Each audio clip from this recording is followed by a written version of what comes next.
As Israeli forces and Hezbollah militants traded fire on Tuesday, civilians on both sides of the border sought shelter wherever they could. A technical institute in the Lebanese capital, Beirut, was converted into a shelter for those displaced. Rima Ali Shaheen told Reuters her family spent 16 hours on the road under bombardment to get here. It has caused anxiety for the kids. They're on edge. If they hear a door slammed, they would go crazy.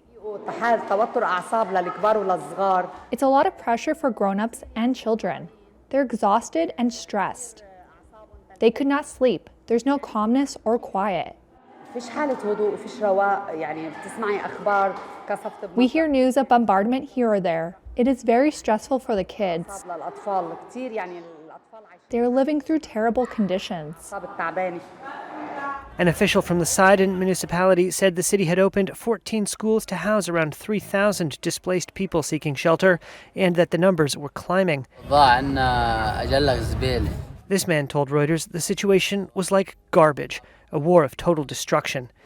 Israel said it struck a Hezbollah-controlled area of Beirut for a second consecutive day after mounting a new wave of airstrikes on targets in Lebanon. Hezbollah said it had fired rockets into northern Israel earlier on Tuesday.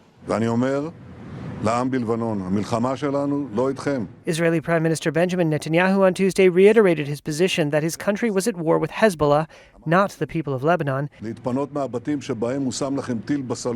said the Iranian-backed militant group was endangering the population by secreting weapons in their homes, and his message followed one Monday, calling on civilians to flee the fighting. Lebanese authorities said some 558 people had been killed in airstrikes on Monday, including 50 children and 94 women. At least 1,835 more were wounded, they said, and tens of thousands have fled for safety. A hospital in Tyre is treating some of the injured children.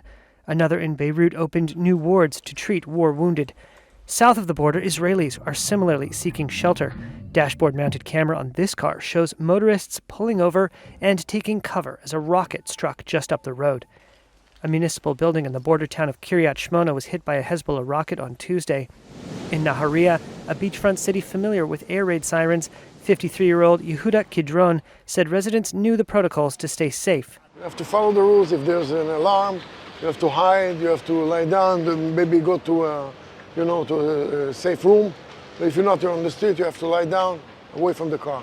That's the only thing you have to do. Siblings Yonatan and Mia Shorek live in the Israeli city of Haifa.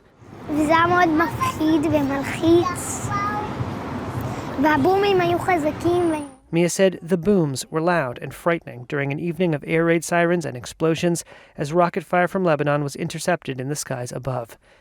The Israel-Lebanon border has simmered with tension in parallel to the war in Gaza, tensions that have raised fears of an all-out war. The Israeli government has made securing the northern border a war priority, setting the stage for a long conflict, while Hezbollah has vowed it will not back down until a ceasefire is reached in Gaza.